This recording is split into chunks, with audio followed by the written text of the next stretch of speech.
indeed a pleasure for me to be speaking on this particular webinar. I mentioned my name is Jeremy. You can call me JL for short. Thank you, Remodelling, for organizing this, and also thank you to CBMRA for having me on board here. Now, a very quick thing. It'll be great if some of you can actually allow me to see your faces, so that when I'm doing this, I'm not speaking to a whole list of names. That'll be great. Now, because I also like to see some reactions on what I'm talking about. Now, please do not feel shy to ask questions on the chat box. Okay, just type in your questions. I'm actually having the chat so that I can see what you're asking, right? So that will allow me to very quickly figure out whether I should answer your questions in here or answer your questions later on. Now, all of you, can you hear me? No problem. Okay, you can hear me fine? Okay, so yes, I can hear you. Okay, thank you. Right, we're going to talk about the remodeling of the workplace post-COVID-19, how it affects your work. Let us all but be honest here, okay?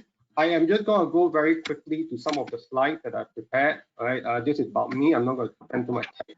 Now, after we go back to the workplace, okay, a lot of things will not be business as usual. So these are the three key takeaways that I want to emphasize on. The black swan and the impact of all. For those of you who are familiar with the word black swan, what it means is that something big, something bad has happened, and it is impacting all of us. In this particular case, the black swan here has affected the whole world.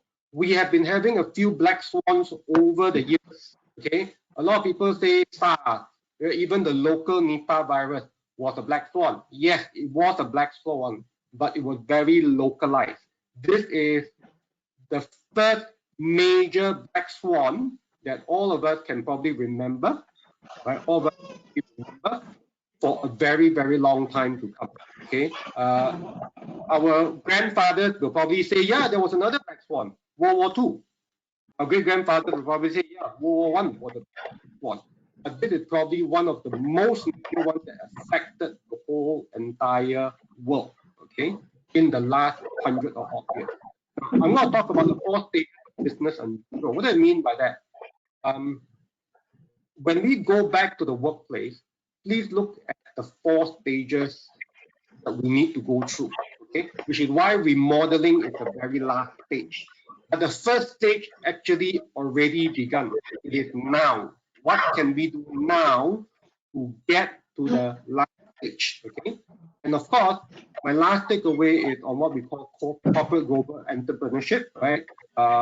Corporate entrepreneurship, which will be very critical for growth, right, in the very near future. Now, let me just start by doing this, okay? Something very simple for everyone. The most dangerous phrase in the language is, we have always done it this way. This will be the most dangerous thing for all of us when we go back to the workplace. If you have noticed, today is the 29th day of the so-called MCO. Many parts of the world are also in a similar lockdown. The world has changed in the past 29 days, and it has changed significantly. All of us can rest assured that the world now is already different. We can feel the difference. Right. As a matter of fact, I was having a conference call with certain people earlier today, and they were saying that, working from home seems normal. Yes, for some of us, we are still adjusting to it, but it's got to be something that will be a norm as we go further and further into the new era. Now, we are going to come into a place where business will become unusual. Meaning there is no more business as usual. It will be business unusual. We need to find a new so-called norm. So if we keep on saying we have always done it this way, right, then we are in very big trouble. What it means is we are probably not changing fast enough. Okay, the world has changed. I'm just going to go through a few slides. What is this black swan that we are experiencing now? Everyone, let's be honest here. COVID-19 is a very big black swan. We don't expect to find any cure for it, any vaccine for it till 1 year down the road. Okay, whatever you hear from Donald Trump, right? It is not happening. It is not going to be so fast. It will be about a year before we find a vaccine. Our recent government change is also something that we face. This is more localized, it's more Malaysian. Oil prices have tumbled down over the past few days. So happened that, when we are in the middle of this, Saudi Arabia and Russia decided to have a price war. Okay. Normally, for most countries in the world, they'll be happy with low oil prices. However, for Malaysia, we are not happy when the price is this low because it means our government and the Malaysians as a whole do not get enough revenue. Okay, there's a global lockdown, and the global lockdown has many, many implications. Right, it is something that a lot of us were laughing at when China did it. Then it started going to other countries, and now we are in one as well. We first started with 14, now it's 28, and we won't be getting out of here to another 14 days. Okay, that is if the Prime Minister does not call for an extension. We have heard over the past 3 days, okay, I have some business in China, and over the past 3 days, I have been hearing that China is getting a second wave. After they open, they are now hitting on a second wave. In fact, the Chinese government is trying to pull as many resources back as possible. So if we are expecting some gifts from them in terms of all this PPE equipment, well, let's see what happens. If it gets bad down there, they may not send anything. It's because they will take care of their own citizens first, okay? And this is something that we need to be very clear about. And why I'm saying this is it has some implications to what will be coming later on, okay, which I'm going to explain a little bit more. We are, of course, still in the middle of a trade war, okay? This trade war is not going away despite this. Certain people in the world are unhappy with other parts of the world. This is what we call the East-West trade war, okay? East-West trade war. Now, all these is happening. So in the midst of this, we have this major lockdown. Now, everyone, if you can, if you have any questions, please ask. Okay, I will open the chat once in a while to have a look and see whether there's any questions. Please do not feel shy to ask your questions on the chat. Okay, now let's have a look and see what is there. So this is what I call the mother of all black swans, right? The black swan is a very unique feature, right? In the sense that we don't see much of it. However, when we see it, it is deemed as very big, and this is the mother of all black swan. Now, because of this whole entire black swan, right, I think some of you are very familiar with the word VUCA, okay? VUCA has been around, we have talked about it for years, right? As a person who do a lot of strategic planning for companies, large and small, and also a lot of operational issues, I like to use VUCA a lot, and I've been using it a lot in the last 5-6 years. It's because this is something that I feel is happening. Now, did I expect something so big to happen in this scale? I must admit, no. Okay. I was talking to Mr. Henry E. Last week. Henry E. is one of the experts of BCP in the ASEAN region. Okay.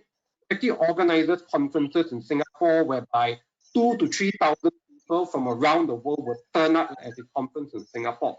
So one of the key questions I asked Henry a few days ago, just last week, I actually asked him, as a BCP expert, how do we plan for something like this? And have you ever planned for something like this ever in all your 30 years of experience? And I think he was very candid with his answer. He says in BCP, we plan for, this is business continuity planning. In BCP, we plan for impact, how something will impact the organization. We have a lot of impact scenarios, but what he says is this: we never really have an impact scenario whereby so many impacts are happening at the same time. So this is what we mean by a big black swan, right? All will go through a lot of volatility, there's high uncertainty, okay? It's very complex. We do not know what works and what doesn't work anymore, and everything is very ambiguous. meaning it is all outside of our expertise. So if you are talking about volatility, right? Let's put it this way. Two months ago, if you were to ask people in the stock market, would they have fallen so much? I don't think anyone would have estimated the fall, right? The US was in a high, unemployment rate was a special, very, very low, 3%, right? And now, it shot up. We're talking millions of unemployed people. There's also a lot of uncertainty here, right?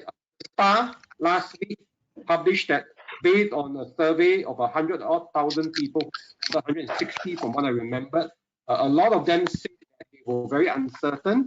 And you must remember, a lot of the people who are so-called in a part-time environment, okay, 95% said they lost their job, right? I know, right, as a corporate trainer myself, right, as a corporate trainer myself, I've had people WhatsApp me and told me, Jeremy, and these are, can we mute the person?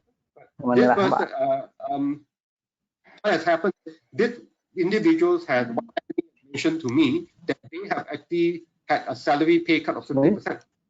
Okay, all these at this point now. Okay, now the whole dynamics is very complex out there. We do not exactly know what is the next thing that will happen. A lot of predictions, right? But we do not know when these things will happen or not. Okay, so a key thing is when we go back, we better be listening like crazy what is happening here. And of course, last but not least, things are just ambiguous. Some industries have totally been wiped out. Some industries have totally been wiped out. How bad is it for the Malaysians like us, right? I presume most of you are Malaysian. How bad is it? You must understand, we were % growth this year, 4 point something. Now is -2. So basically a 6 percentage point difference, right? And we have negatives. So we do expect things to happen a lot in the next few months. Now, please, when we talk about post-COVID, I'm not implying this will happen immediately once we get back, once MCO is lifted. What I'm saying is there is going to be a certain long-term effect. Some people are saying 6 months. Some people are saying even close to a year before the new norm is found. There are ways to counter it. Okay, there are ways to counter this. Okay? So for those of you who are working, for those of you who are bosses, okay? For those of you who are upper management, please remember this. For the volatility, please remember what is your organization purpose? What's your organization purpose? I'm not asking for your vision statement. I'm not asking for your mission statement. I'm asking you, what at the end of the day is it that your company does? If it is not working for you anymore, make sure there is some changes. I have made drastic changes to the organization I'm in, right? 50% of my people are no longer doing the same thing that they are doing.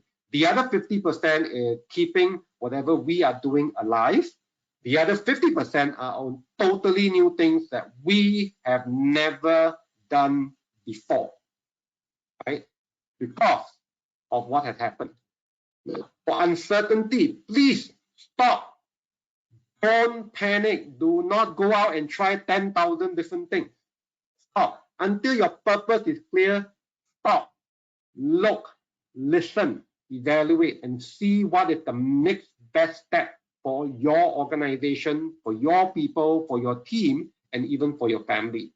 Please have a sense of clarity, okay, in terms of the chaos, right? Declutter all the unnecessary.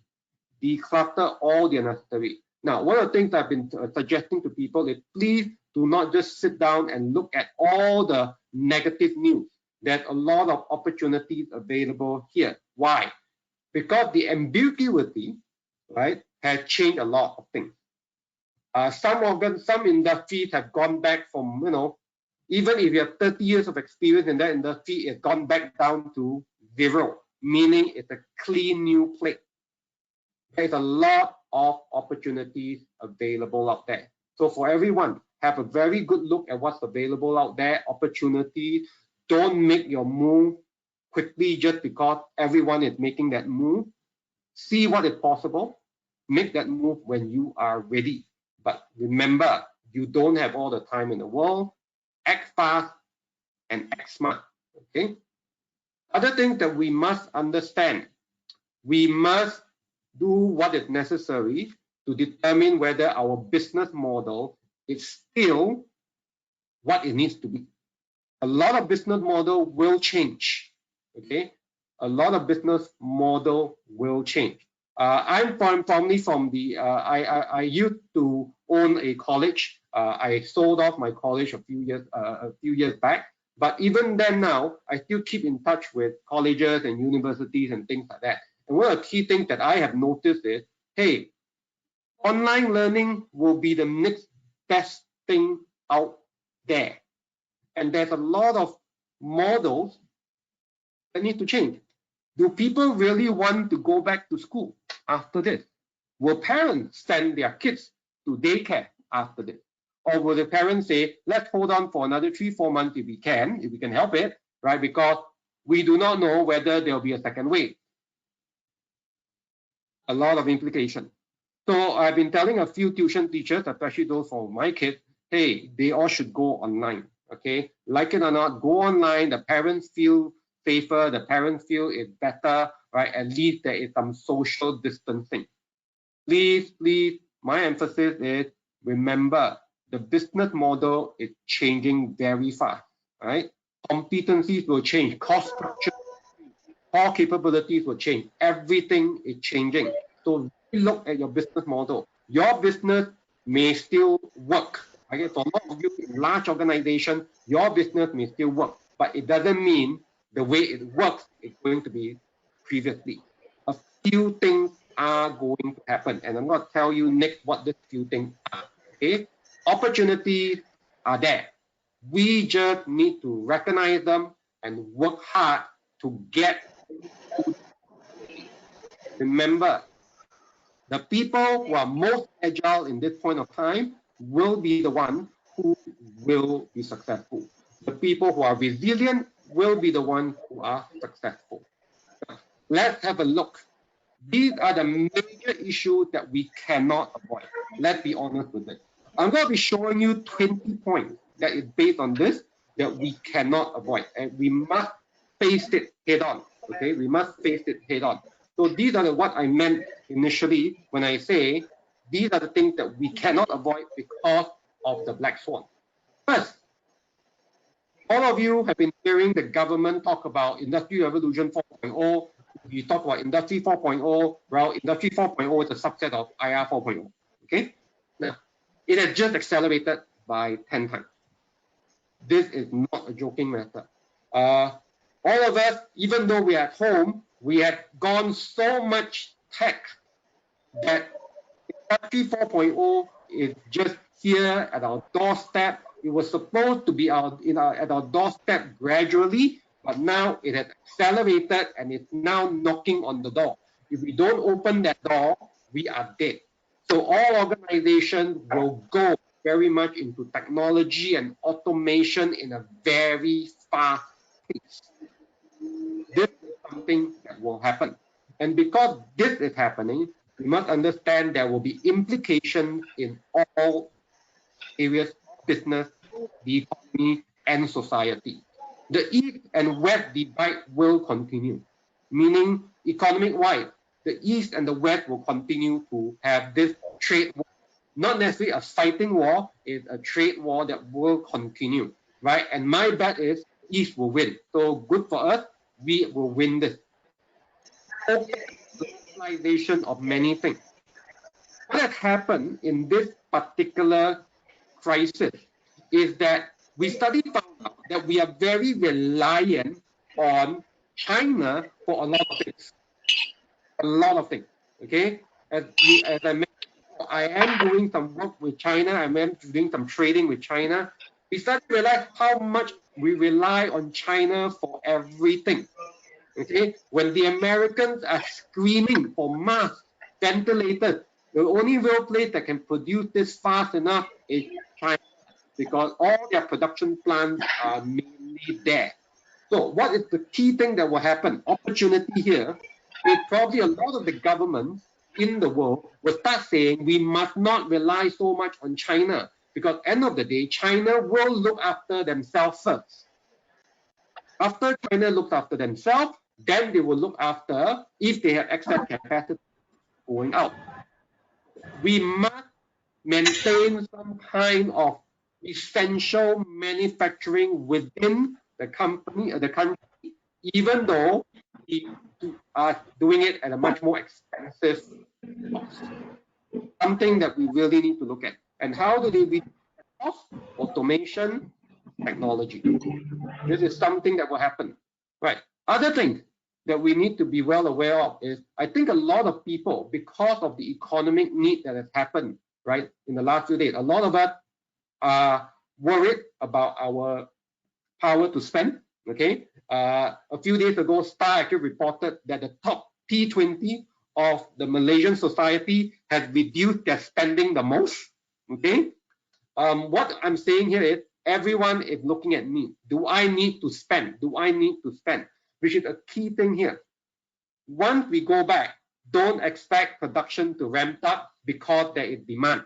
You may ramp up production, meaning there's supply, but there may not be much of a demand. So be very careful with that. Just because the MCO is listed doesn't mean that the demand is going to be.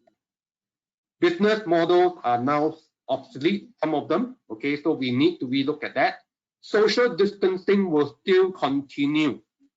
Now, when I was talking to Henry, this was one thing he actually highly recommended. Just because the MCO is listed does not mean that all 100% of the workforce should go back to the office. All it needs is for one person to be infected. Remember this, please remember this. 70% of the people infected with COVID show little or very minor symptoms. We don't even know whether they have it or not unless they do a check. So out of 10 people that turn up, 7 of them could be infected. I mean, one thing is one of them could be infected by it. We can't figure it out whether they have it because they are not showing any symptom at all, except for maybe a mild cough or throat dryness and things like that. And then guess what? They infect the rest, and we have 30% of them who need to go to the hospital because they have respiratory problems. I'm asthmatic, okay? I've not had an asthma attack for a very long time, and I don't intend to. So I've been very cautious with this. No matter what, the 1 month of MCO, the 1 month of lockdown has caused greater social inequality. The digital divide is going to increase unless we work on something very quickly, right? I was told a lot of students cannot go online is because their family is poor. It is very expensive to go online. They don't have the resources to go online. All these accumulate to the social inequality, because if the student of the B40 cannot get educated for this whole 1 month, it has implications to our future needs as a society as a whole. And like it or not, this is something that I'm going to be putting it out. We are probably going to be facing some kind of a global recession in the foreseeable future. Okay, I mean, it's probably already now, right? I won't even use the word foreseeable future. Now, these are 20 things that we can expect to happen.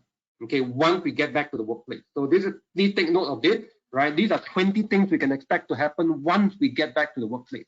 A lot of companies will be looking at maximizing or getting a positive cash flow. That is the truth. Okay, this lockdown is causing a lot of people a lot of money, and they are going to look at maximizing the inflow and minimizing the outflow. So they're going to cut, they're going to stop, they're going to use whatever they can use, and at the same time, stop, look, listen, understand, make a decision before the next step. The need for business continuity planning and team increases significantly. Okay, what I mean by that, it's not continue. That team has been formed, is going to keep on doing what they need to do for the foreseeable future. one thing that I found very interesting, during this whole crisis, that as I said, one of the key things, a lot of companies are still going back to the same procurement processes, right? And they expect things to be fast, especially when they talk about medical equipment. It is a crisis here.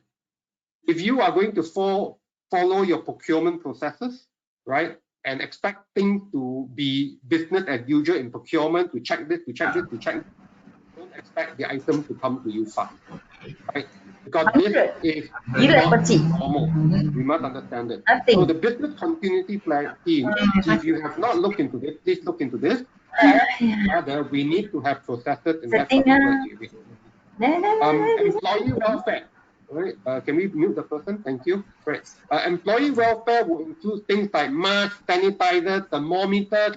Don't be surprised. You go back to the office. There is those walk-in sensors to take your temperature, everything under the sun. Okay?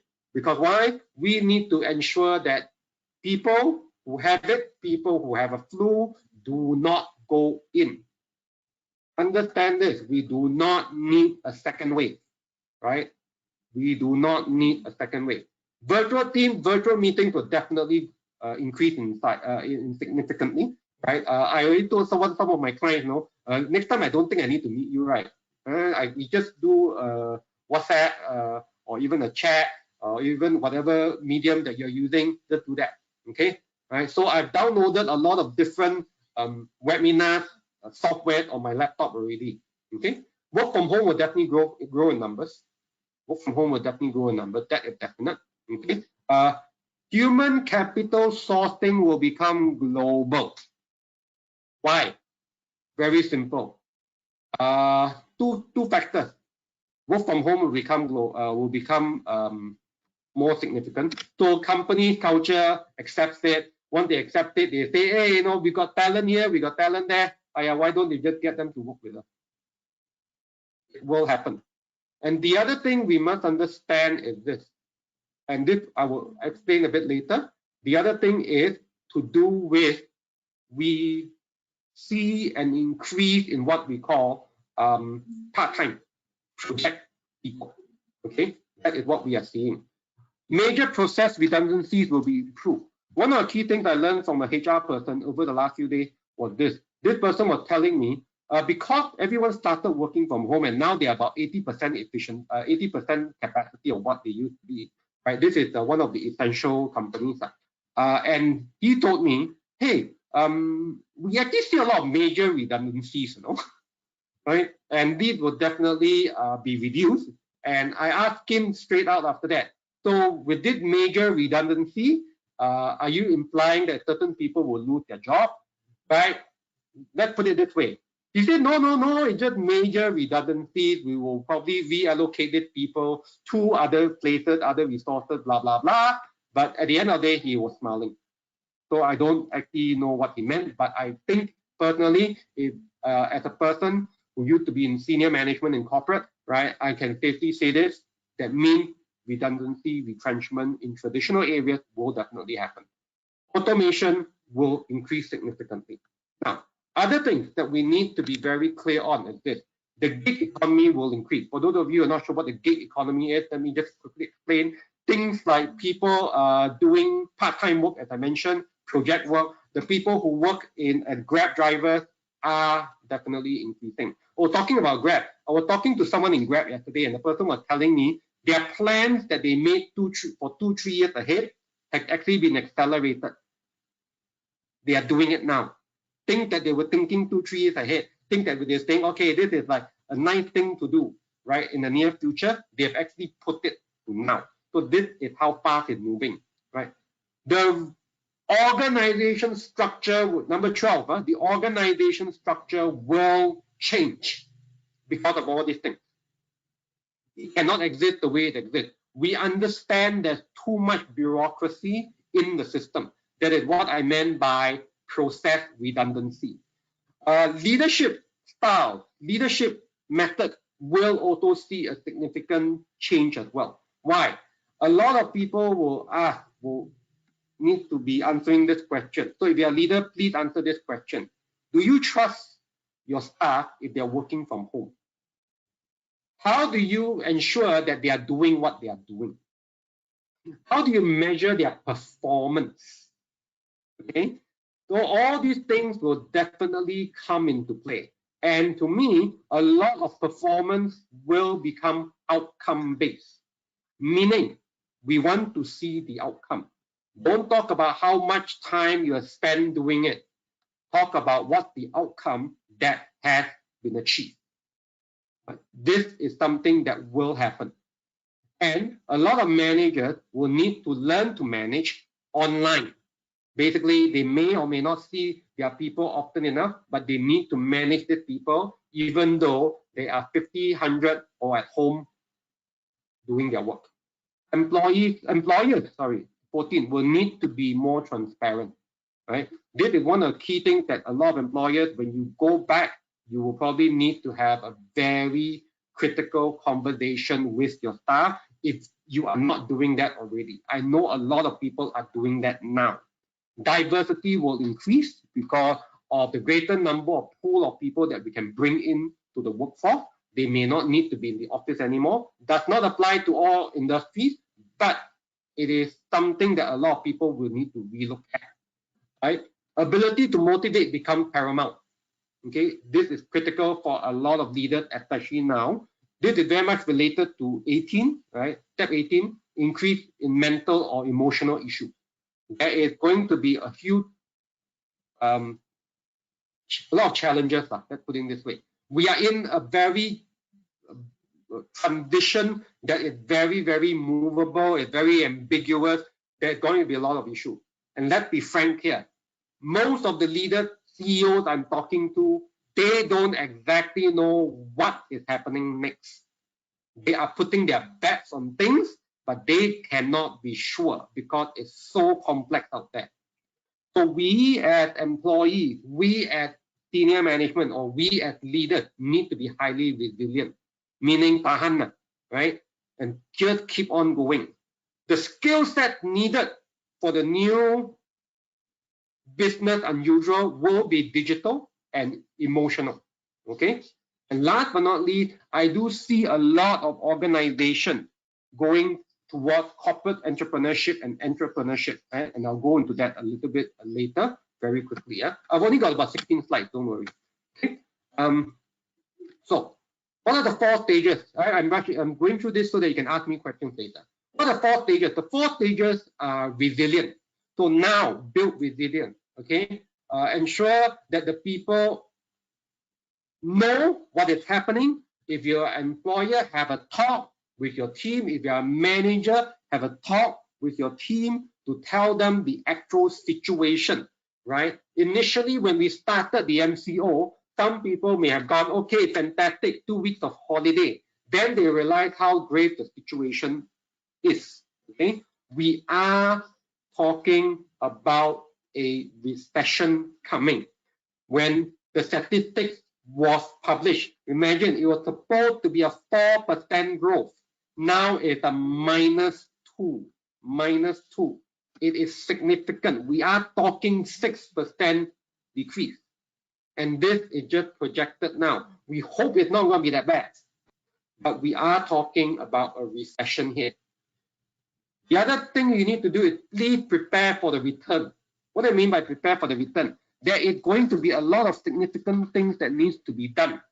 Okay, the MCO does not allow us to do certain things as employers. What needs to happen is we need to make sure that all these are prepared. Do not think about it, how important it is. Right, I'm having an emergency announcement in my area. Okay, about continue. There is a very big issue here. Please rethink whether you want 100% of your staff to go back to the office. Okay, I'm actually having an emergency announcement right outside my door. Okay, right. The government is going around telling people to stay in the house, huh? Right. So please remember, when this MCO is over, do you want 100% of the people to go back to the office? Right? And once they are, please take the necessary precautions. And please, as much as possible, inform all of them of what is the situation in your organization. Now, whoever is going back, whoever who has that opportunity, whoever who is in a decision-making position, please reimagine the future, right? My tag to you is reimagine the future with less people at work, more people at home. Reimagine the future with a lot faster, a lot more agile teams in place, small agile teams being able to do multitask. Do not think that people will be, no, this is my job description, I only follow my job description. It is gone, okay? It is gone. This is not going to happen anymore. A lot of things need to be done from a process perspective. A lot of things need to be done from HR. Finance is having a major headache to figure out where the money is. So those of you who have people owing you money, okay, if you are a large organization and you can afford it, please give them an extension of time. But if you're a smaller organization, my suggestion is please collect as fast as you can. Okay. Now, stage 4 is remodeling. You need to do what you need to do. Let's be frank here. When I mean you need to do what you need to do, I'm implying whatever it needs to make sure the organization survives, right? If you need to increase something, increase something. If you need to cut something, you need to cut it. But please do this in a very humane manner, okay? Right? Being humane is humane being. We are talking people, we are talking livelihoods here. So as much as possible, make sure retrenchment, redundancy is the last. So therefore, where I'm going to next is please make sure you think about reskilling, retraining your people. It's very critical that we look into that. Right? If you can afford it, you have the ability, please retrain your people. We are talking livelihood and we are talking about fellow Malaysians here. So these are the things, skills that will increase and decrease. Some of you may look at it and say, okay, where's the source? This is from the future, this is from the World Economic Forum. This is a 2018 report. This report has not changed, okay, in the sense that why? Because of COVID-19, as I mentioned to you, it accelerated the whole entire IR 4.0. So this is based on IR 4.0. It is not the strongest or the most intelligent who will survive. It's always the one who can manage change the best. So if you can manage change the best, you will survive. So remember, certain things will decline, certain things will be growing. Okay? Now, I don't want to be a bearer of bad news here, but this is what even when I was doing my Chinese New Year shopping, seems so long ago. Okay? One of the things is, of course, you know, during Chinese New Year, you know, we need, as a Chinese person who celebrates this, I want to wear my first day, always like to wear clothing. I used to wear, buy clothing for 2 days, now I only buy for 1, okay? So what happens here is that I was going to the shopping mall and I was, after buying something, right, paid for it, and I was paying, I noticed that it was a shift change and how many people were actually counting money behind the counter. There was one supervisor and 3 individuals counting money behind the supervisor, okay, behind the counter. So I noticed, wow, 4 persons to count money. And my thing is, oh, okay, that's interesting. What happens when e-wallet comes? Well, this was just this year. What happens when e-wallet starts to take up? And this is what exactly is happening, right? In this particular crisis, I don't want to touch you, you don't want to touch me.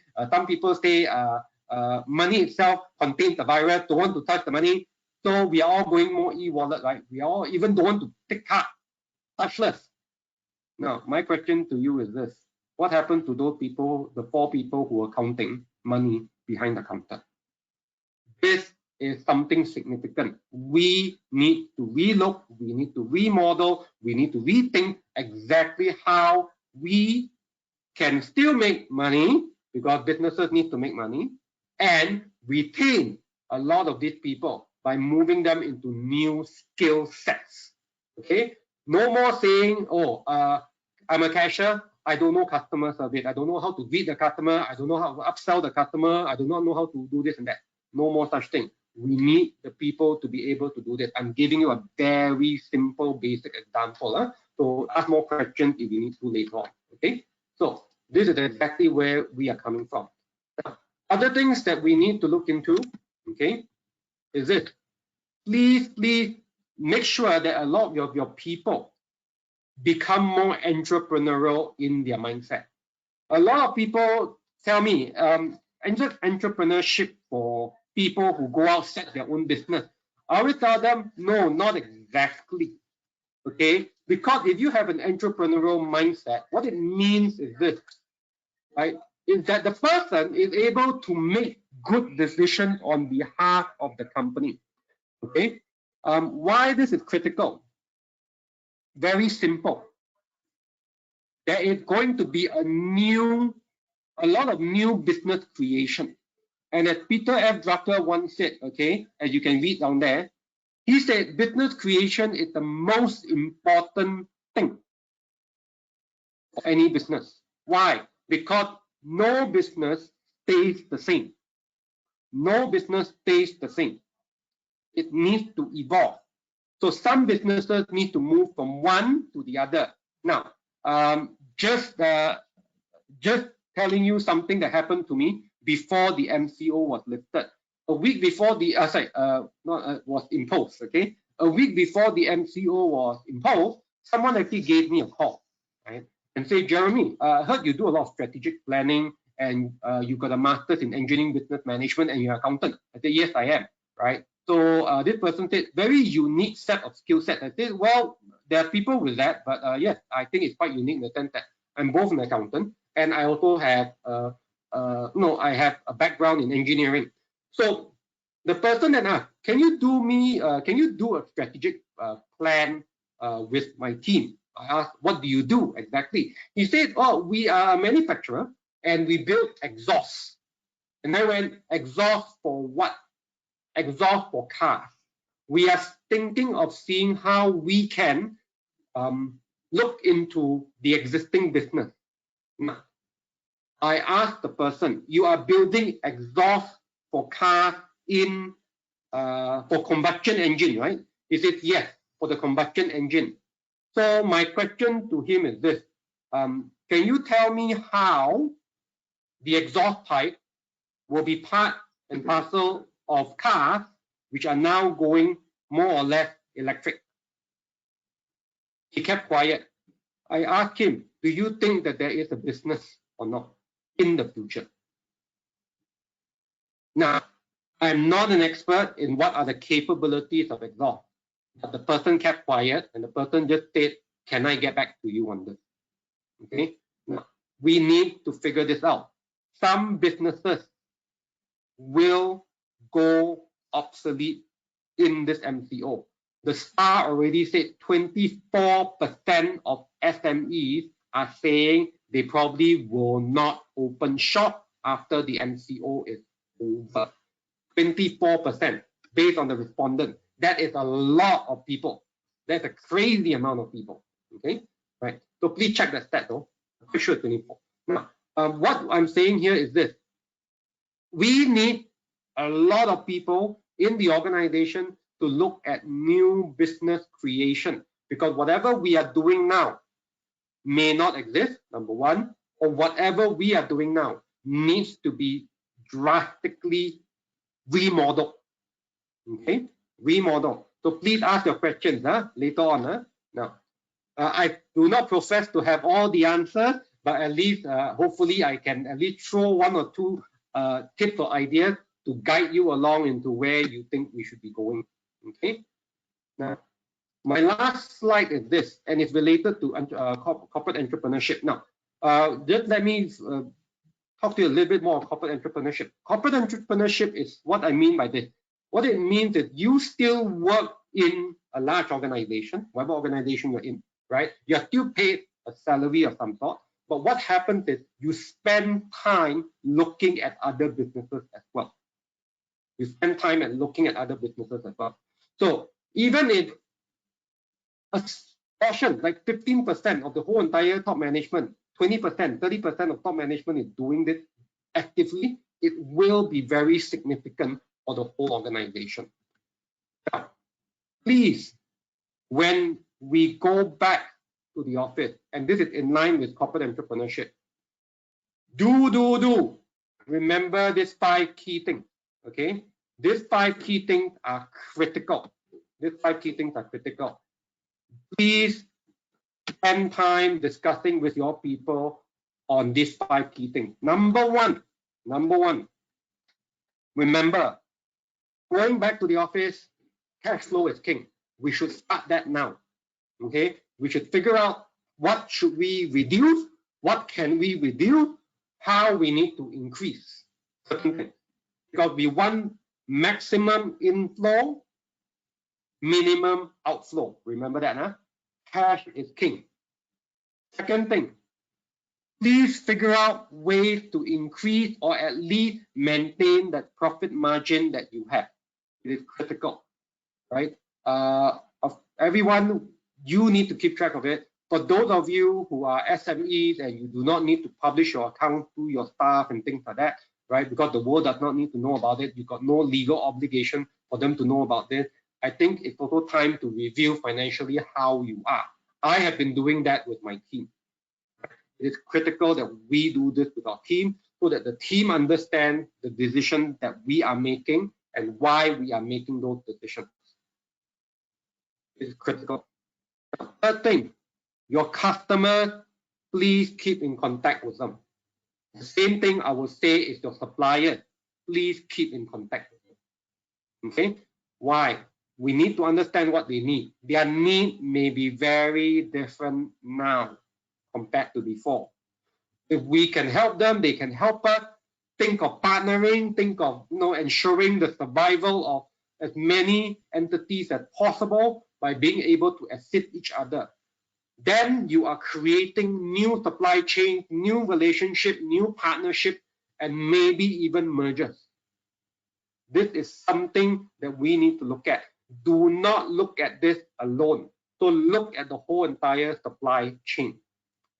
Now, velocity. What it means by velocity? For those of you who are science students, velocity is the speed you travel at a certain direction. The speed you travel at a certain direction. So we are talking meter squared, kilometer squared. So how fast are you traveling at? Meter squared, kilometer squared in a certain direction. This speed is critical. There are certain things in your organization that must be slowed down. At the same time, there are certain things in your organization that must be speed up. Look at your operations currently. What needs to be slowed down? What needs to be sped up? Okay, it's very critical. Not everything needs to move. Not everything needs to move fast. But one key thing, and I keep emphasizing this, is business continuity planning. We, as a whole, cannot afford to take a second hit once we go back. Okay, I do not think the Malaysian government can really give out any more stimulus than they have. So, especially for business.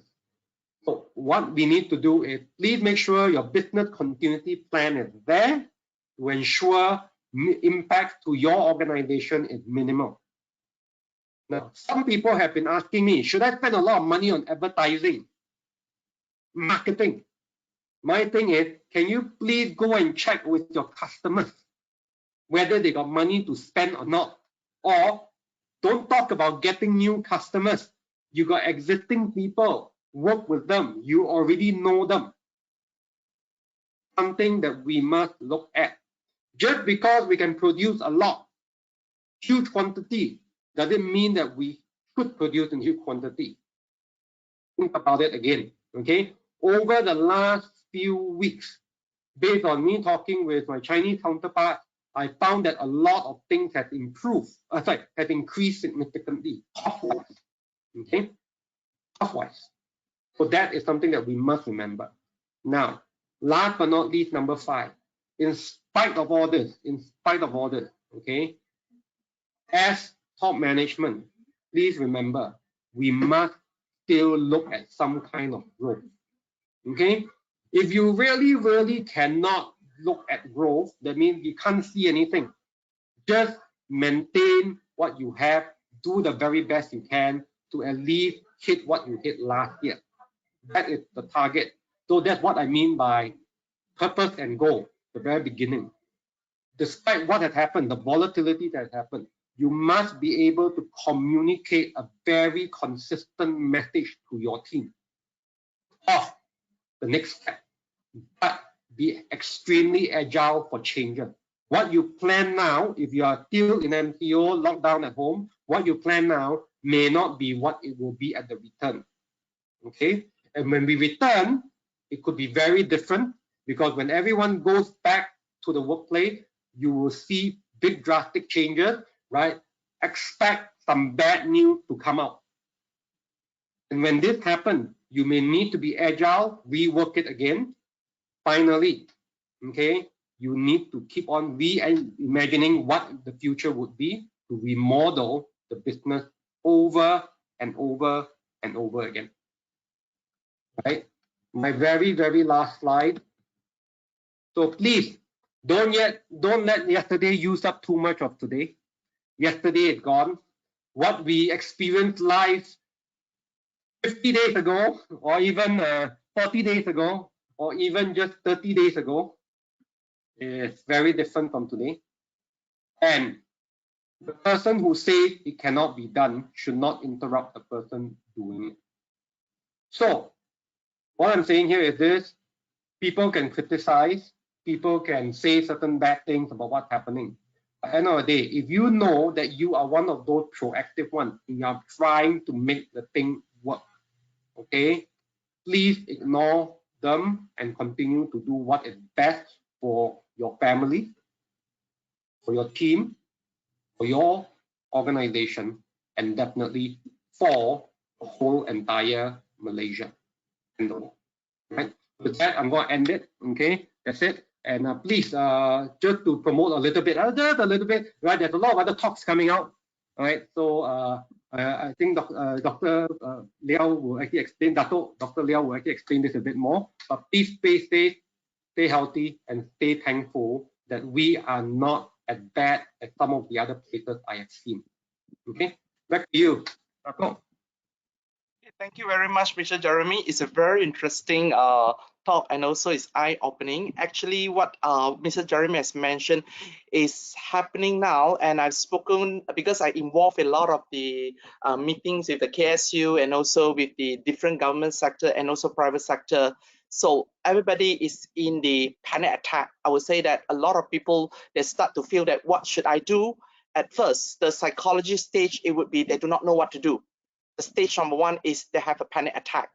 Then after that, the second phase, it would be they think of whether they should continue or not to continue. Because when I attend one of the meeting together with a lot of entrepreneurs, then they mentioned that I'm 50 years old. So if I continue my business, so I might lose. So by the end of it, a lot of people, they start to close down the factory. So because it's a supply chain, so they definitely will affect one to another. So whereas I would like to invite you to join the other sessions as shown in the slide, which is included on the 17th. We will have Mr. Uy. He will talk about project management for the HR. Actually, these topics, he is putting HR as one of the core, but whereas it would help also for the marketing and the finance, because after you go back to your workplace, so you have to manage many projects. New projects would be coming in, and those projects you might never seen it before. But how do you plan your resources, your time, your manpower? Please stay tuned with Mr. Uy. And also on the 20th of April, we have a crisis management. Stay tuned that because you feel that it would unlock on 28th, but you will not know. Okay, according to the sources I received, stay tuned. Then you will get more news from that.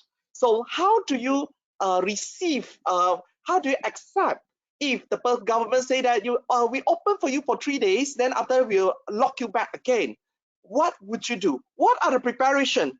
Stay tuned with Mr. Daniel on the 20th of April. And of course, after going back, everybody feels scared. Would I get retrenched? What should I do? So all this, how do you as a HR, as a manager, as a director to motivate your people? So it will be presented by Mr. Suho.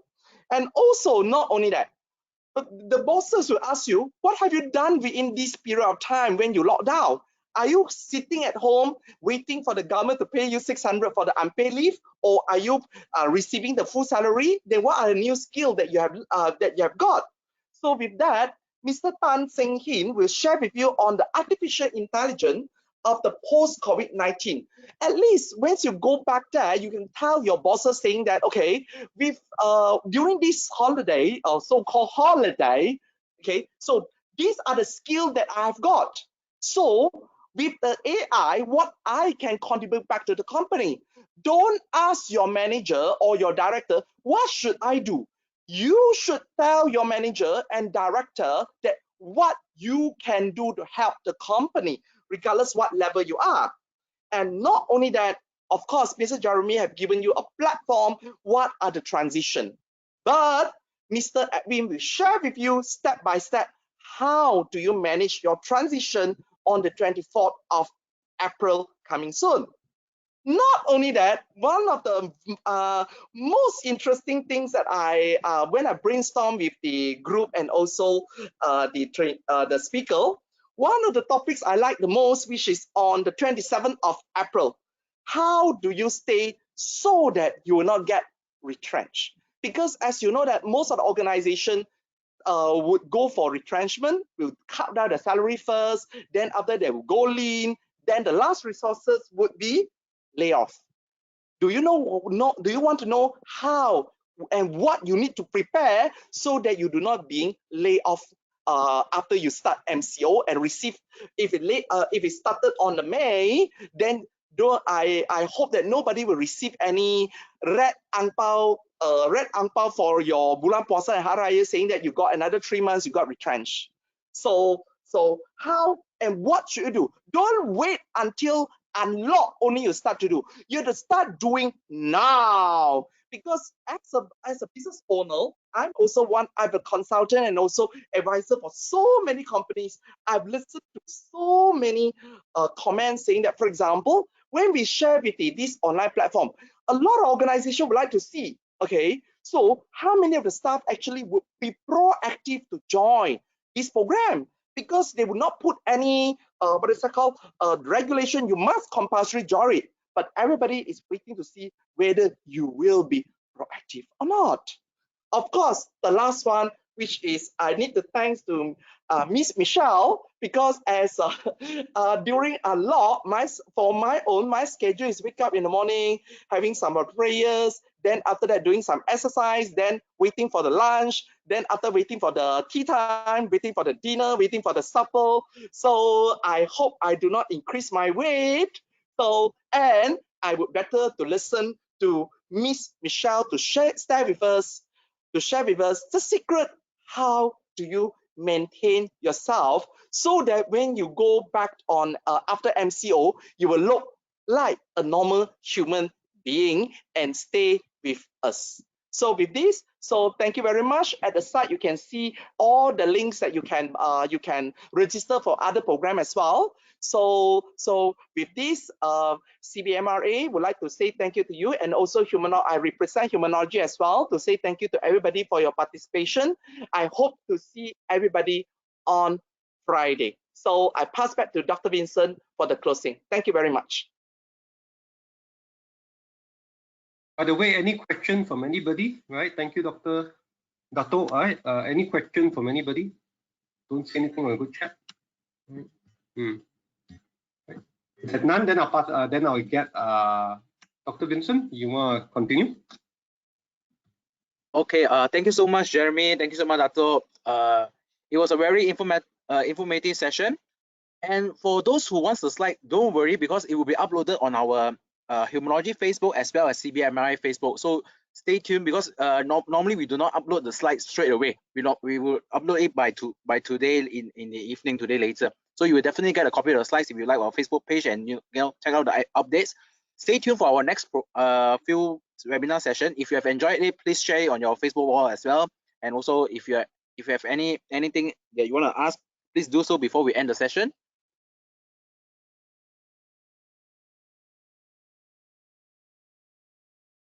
Yes, answering, I think Louis Canto, there won't be any certificate for this webinar because it's a free session and it's only 1 hour sharing.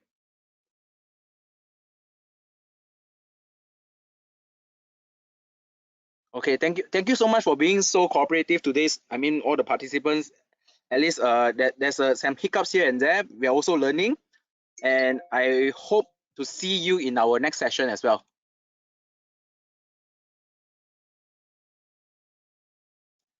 Okay, so if there's really nothing else, so then we will end this session. And thank you so much all for joining.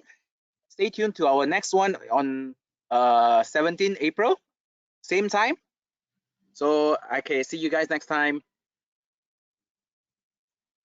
Okay, bye-bye, guys. Thank you very much. Thank you. Bye. Thank you very much. Thank you. Thank you, Mr. Jeremy. Thank you. Thank you. Thank you. Thank you. Much everyone. Thank you much. Very good. It's very good. Thank you. Thank you, Mr. Jeremy. Thank you. Thank you, Stay everybody. safe. Thank you for being here. Thank you for spending your 1 hour with us. Thank you. Thank you. Thank you all. Thank you. Thank you, Mr. Jeremy, for your time. Yes, thank you very much. Any of you want to ask questions, just ask. I'm okay.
Okay, I will leave this open until 11:45. Is there's no more questions, no more wishes of anything, we will officially end the session at 11:45.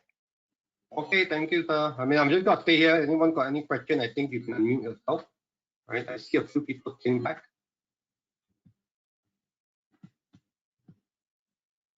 Right. Anyone who is still there, right? As mentioned by Dr. Vincent, if you got questions, please ask. If not, okay, close the room by a certain time.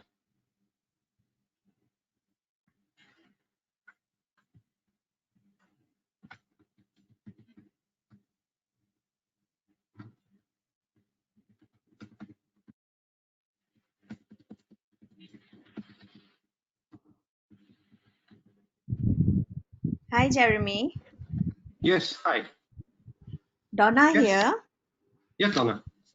I actually have a question regarding the, when you actually mentioned about leadership trust issues and online management to be revisited, right?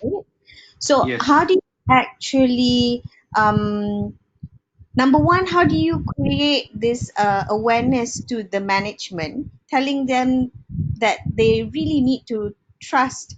Yes, you mentioned about, it has to be output driven, output driven in terms of performance. But Yes. output driven is one thing. Sometimes it's quite hard for the management to show support or to actually show that they do trust the employees. Mm-hmm. So how would they actually, what would your ideas be in terms of, for the leaders, how do you show to your employees that you actually trust? And Okay. yes, we're supporting you. Yeah. Okay, let's answer the first one. The first one is on how do leaders show trust, and now, like it or not, it needs to be something that all of us are now doing. Okay? That's why I focus on transparency. As a leader, I tell my team exactly what's happening. Right? I show them this is the situation, and I tell them it's okay for them to keep on coming back. I told them things like this. Okay, when we are doing anything now, because we are no longer there, I cannot walk over to them. I cannot, as someone mentioned, we cannot see our employees, right? Because they are working very far away. So we do not know what they are doing. So please make sure there are certain measures that is put in place within the organization. What I know is myself, my team is practicing it every single morning, every week, right? Since the start, we will have a 1 week list, a to-do list in the week, for the week. Now, in the to-do list for the week, I'm telling my team, don't put the mundane, administrative, no, I'm going to call this person, I'm going to call that person, unless it's like a list. I'm going to call like 20 people, and these are the people. Fine. That means they are structuring the information that they want to do.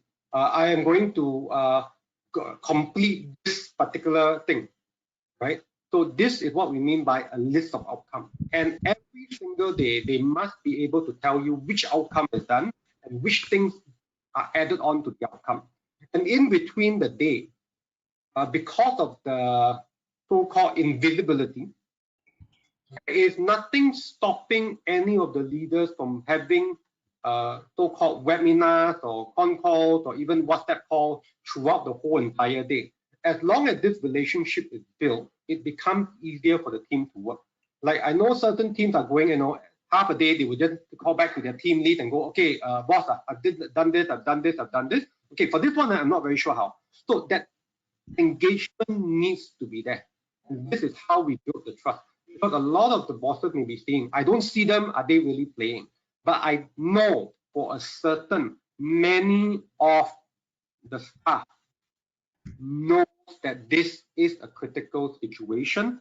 This is something unforeseen. This is something unexpected. No one has prepared for this. And they know everyone's livelihood is in place. And if they don't do what they need to do, we are going to be facing a lot more problems. So what I'm saying is very simple. We need to be very transparent. Second thing is please set up structures, pure structures. What needs to be done on a weekly basis? What needs to be done on a daily basis? There needs to be reporting. There needs to be connecting depending on how it works. I connect with my team on a daily basis. 9 o'clock is what we connect. And that doesn't mean that the only time we connect, we may have other meetings. And I totally encourage my team to connect with each other. The main thing is at the end of beginning of each day, tell us what has been done. Okay. So that's what we have been doing. Thank you. Miss Donna, I would like to add a bit of based on my experience here, because all the while I would not be in station in one place. Usually what I would do is they will have to, one of the method I saw some of the managers in the group, what they have done is they will have the morning briefing every morning. So they will ask the employee to list down. Let's say you start to work by 8 o'clock. So you have to do what is called the timesheet, 8 to 9 o'clock, what are you going to do? 9 to 11 o'clock, what are you going to do? So that might be seen as micromanaging, but it depends on the level. If it's a supporting staff or it is an executive staff, you have to do it, because self-discipline is one of the issue. Because usually if you don't monitor them, well. So by the end of it, they will go chaotic. And also, as what one of my personal friend, one of the Datuk told me, what you know, if you do not see them every day through remote or anyway, so some of the employees will turn to be monster. So this is the experience I've had.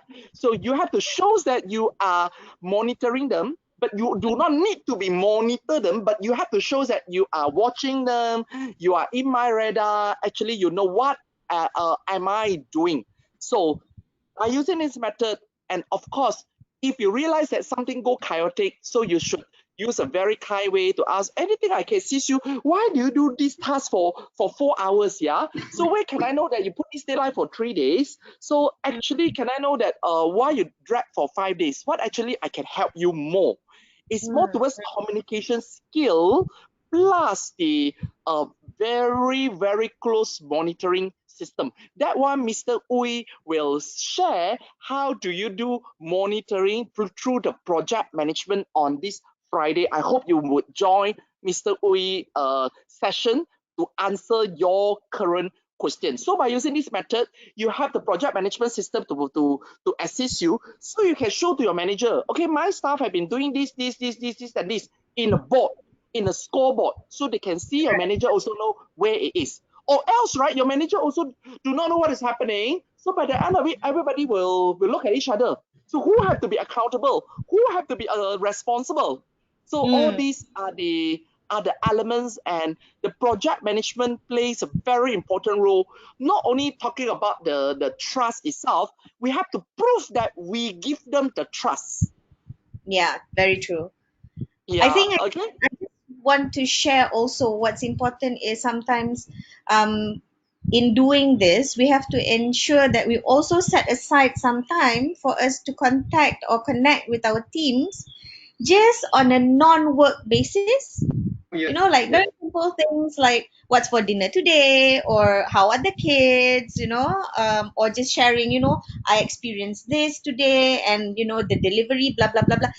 Just to give the humane part in the whole equation. Exactly. You have to start. You call a person, you don't straight away. Have you finished this? No, then the person, okay. So they will have a culture shock, is it? So that's why usually I will encourage is start with a very soft session. That's why morning briefing still can be done in the organization through the remote way, you see. So every morning you have the remote way of the meetings, a short one maybe for 10 to 15 minutes, what is happening, then only you start working.